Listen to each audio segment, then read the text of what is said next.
Welcome back to Media 7, and listen to this. In this way up, karaoke. It all started in Japan, but these days everyone wants to be a sing star. And we're converting a damp, south-facing clay slope in my backyard into a productive vegetable garden, and all before Labour Day. No pressure. That's last week's promo for Simon Morton's Radio New Zealand show This Way Up, whose brief, The Things We Use and Consume, is broad enough to embrace anything from internet freedom to raising chooks. His particular take on consumerism returned to TVNZ this week with Use As Directed on TVNZ6, which bills itself as a manual for the modern world. Welcome to Use As Directed, the manual for a modern world. I'm Simon Morton, and in today's show, deodorants. How do they work? And does the aluminium and antiperspirant give you cancer? Plus the science of smell. Can you really sniff your way to your perfect partner? And Simon Morton is with me now. Welcome, Simon. Thank you. Now, I have to say that the thing that strikes me about both This Way Up and Use As Directed is that they are consumer shows without one common element that those shows usually have, which is grievance. Would you agree with that? Yeah, I would. I mean, I think from the outset with This Way Up, there was a decision made. I made the decision that we had to celebrate things that we were consuming rather than being partisan, because the minute you sit on one side of the fence, you change the tone of the show. So I think that's pretty much been a driver for This Way Up. And I think in Use As Directed, we probably move a little bit more to being judgmental and provide a little bit more harder information. That probably comes down to the way that that program was resourced, that we had more researchers and people to provide more hard data. But it's still more This Way Up than Target or Fair Go, isn't totally.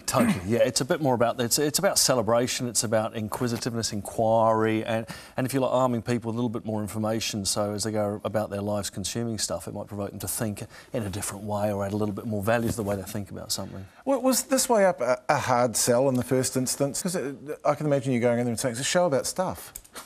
Well, not really. To go back a bit, there was a relevancy audit a few years ago where they looked at the content on Radio New Zealand and realised that there was not a lot of stuff for what they called lifestyle, the household of consumerism, and there were pockets of programming.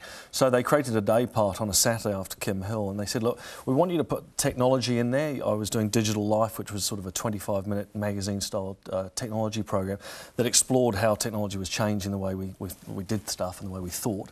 And they wanted me to put that in there, and they said, so look, it's a 2-hour brief, it's pretty much a clean slate, go off and design something. And they gave me around 6 weeks to actually work on a concept and test a few things, and then before I had to actually front up and deliver a pilot program. And I guess one thing that's actually quite interesting about that format is that it's an information program, but you will play music through it. Was that part of the idea at the beginning that you wanted to do that? Definitely. I mean, I'm a music fan. I think as a listener on a Saturday, music's an integral part of Radio New Zealand National. We have Kim plays music. I play 2 to 3 songs, and then we have Music 101.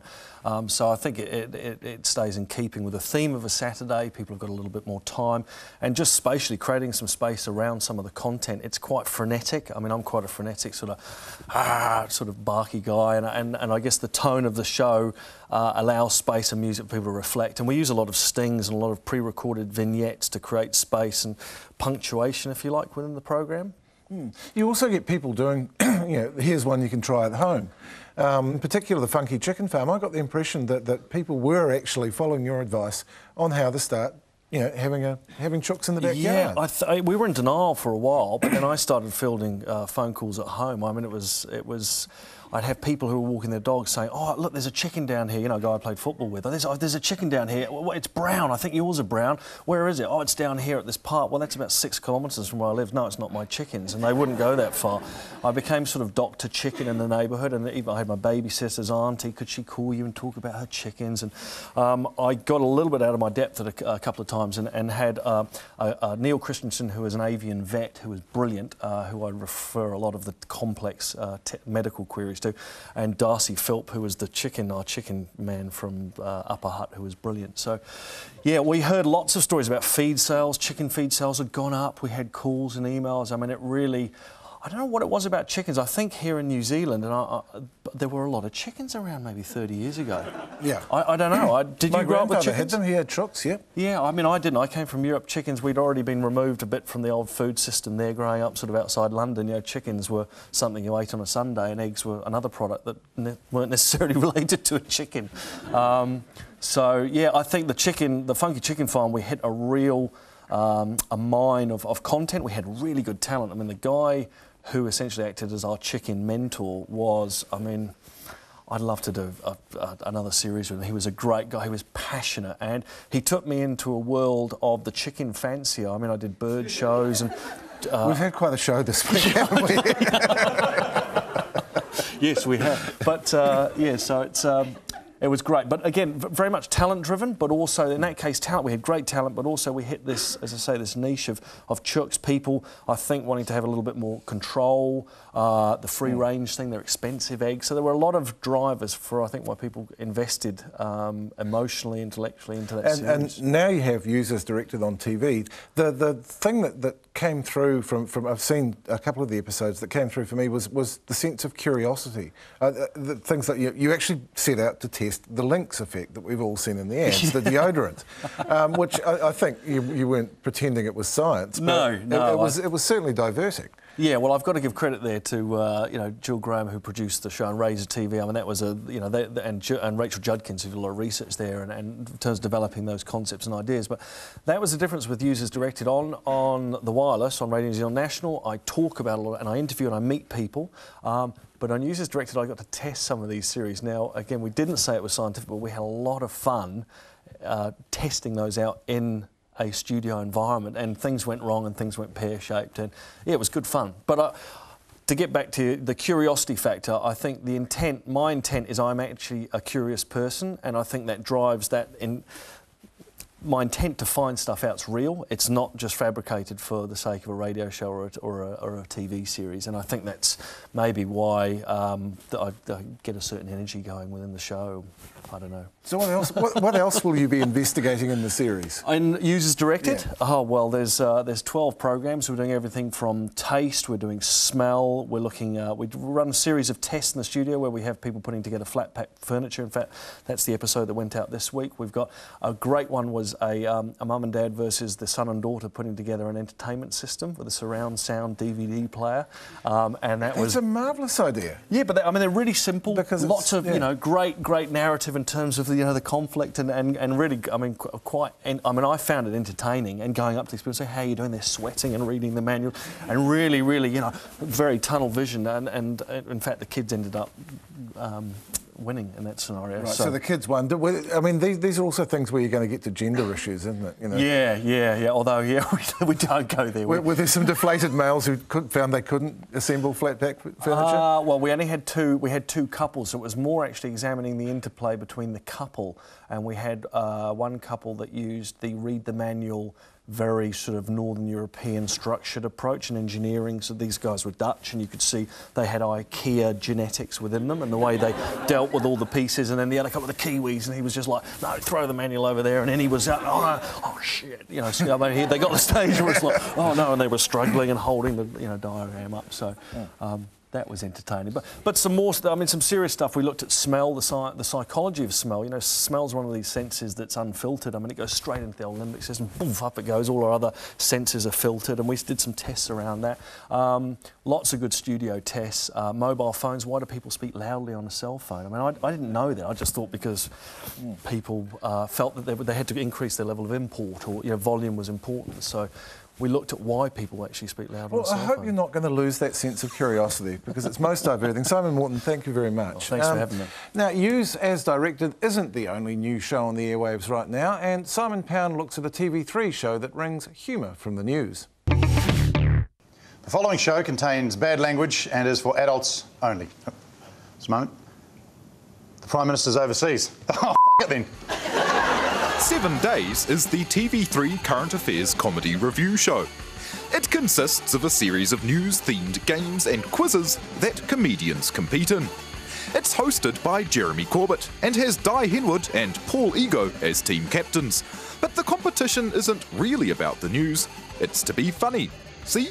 Team 2, your turn now. Here are your photos. First picture. Man in suit about to bruise cock. The comedy review format isn't new, but has never been done so well in New Zealand. The producers have some form. We as a company had made a radio show called Off the Wire, which is very similar. It was a news quiz which ran on national radio for over 3 years.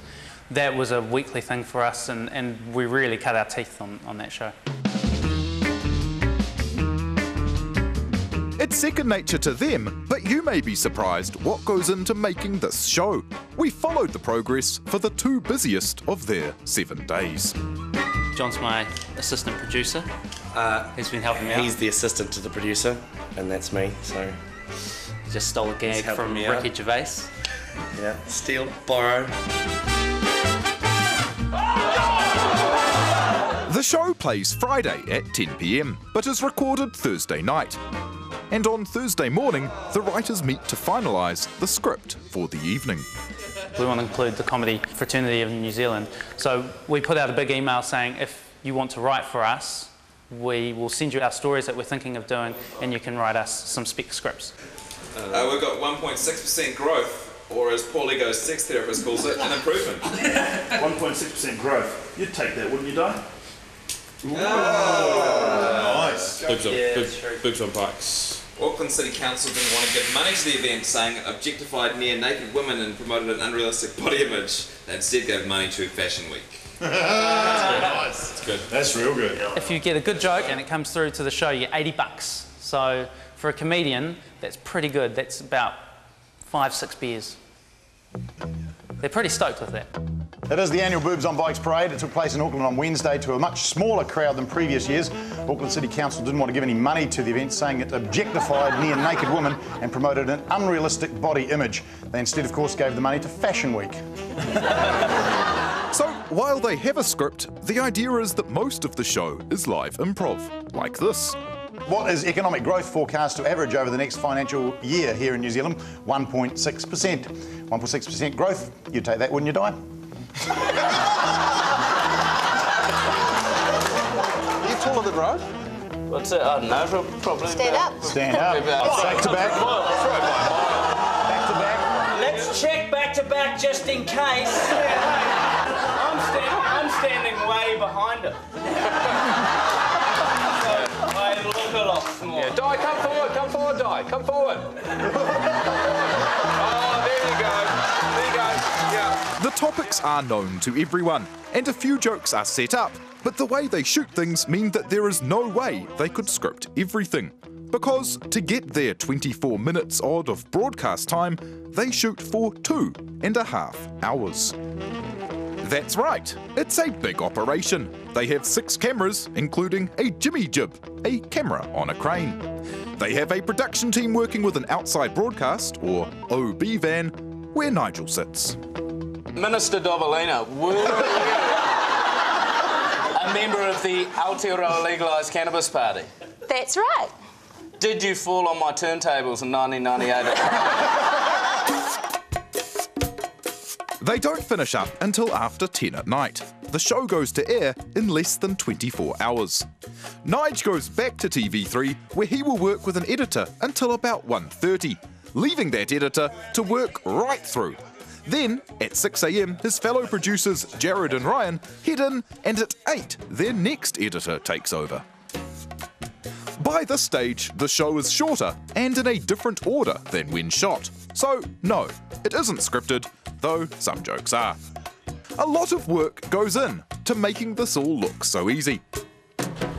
That's 2 seconds was just shaved just there. All went up. And I reckon it's all worth it. As does Nige, who has our parting thought. We're not too serious about it. Everything we sort of do has a good sense of humour about it. And so it's really enjoyable. And all the people we work with are very enjoyable. And the whole thing is different. So at the beginning of the week, we've got us getting our stuff. What are you laughing at? Simon Pound with that report, and you can catch 7 Days at 10 o'clock every Friday night, and Simon Morton's Use As Directed is on TVNZ 6 at 7:30 p.m. on Tuesdays and Sundays. And that's our show for this week. Thank you to Mike Valentine and Janet Wilson, to our advertising panellists Hazel Phillips, Wendy Lee and Colin Mitchell, and to Simon Morton. And as ever, thanks to you for watching. We'll be back with Media 7 at the same time next week. Until then, goodbye.